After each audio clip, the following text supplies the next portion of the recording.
Well, the Independent National Electoral Commission has admitted that it initially had issues opening polling units at around 8:30 in various states, but the commission assured Nigerians that it is abreast of these challenges and successfully addressed them.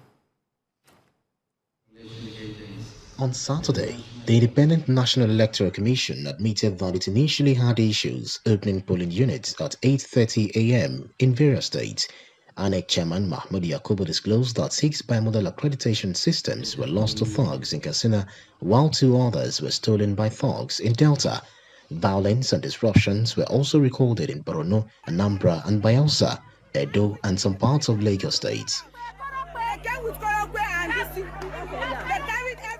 In Imo, the process is ongoing, except a few RAs or PUs marred by insecurity and thuggery spread across 7 local government areas.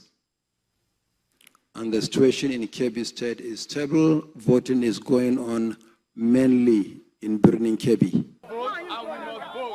Meanwhile, President Muhammadu Buhari and his wife Aisha cast their ballots in Daura, where he was seen displaying his ballot paper after voting, clearly in violation of Section 129 of the Electoral Act. I'm very impressed because I've seen how the people turn up. I'm very impressed. I'm very happy.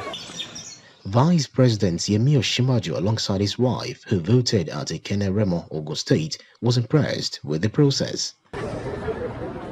Presidential candidate Bola Ahmed Tinubu also voted at Alausa Ikeja in the company of his wife Oluremi Tinubu and some supporters. He expressed confidence in the process and urged citizens to exercise the franchise. Accreditation didn't take me but a minute to be accredited as a valid voter and as the person who is owning the card. The voting exercise itself was smooth. In Adamawa State, after casting his ballot, the former Vice President Atiku Abubakar is asking Nigerians to support INEC for a successful exercise. I think to the extent that it was meant to stop vote buying, I think it's a worthwhile exercise. Peter Obi, who is also a contestant for the office of the president, in company of his wife, cast his vote at about 10 a.m. He is hopeful that he will emerge victorious if the poll is conducted in a free, fair and credible atmosphere. Another presidential candidate, Rabiu Kwankwaso, cast his vote at a polling unit in the Kwankwaso town of the Madobi local government area of Kano State. Addressing reporters after voting, Mr. Kwankwaso said accreditation and voting didn't start in the polling unit till 11 a.m. Presidential candidate Adewale Adebayo voted at his polling unit in Ondo town. He also commended the process, which he described as smooth. Yusuf Dati voted in Zaria. He commended INEC and the process of voting, which he says it's a better arrangement and a departure from the norm. Another vice presidential candidate, the governor of Delta and vice presidential candidate Ifeanyi Okowa, also voted in his country home. And in faraway Borno State, this vice presidential candidate Kashim Shettima cast his votes in his polling unit in Lamisola ward in Maiduguri, Borno State. Senator Shettima, alongside Governor Babagana Zulum, who arrived early, appealed to the voters to exercise patience. So good. Yes, we are having hiccups in certain localities, but such hiccups are almost inevitable.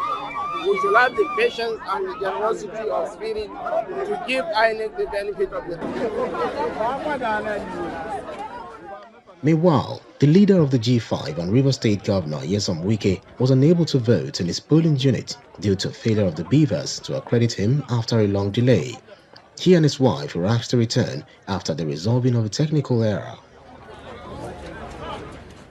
The Bauchi State Office of the ICPC said it's arrested one Hassan Ahmed, found in possession of 900 naira cash in new naira notes and 1.1 million naira in old naira notes amidst a cash crunch being witnessed in the country.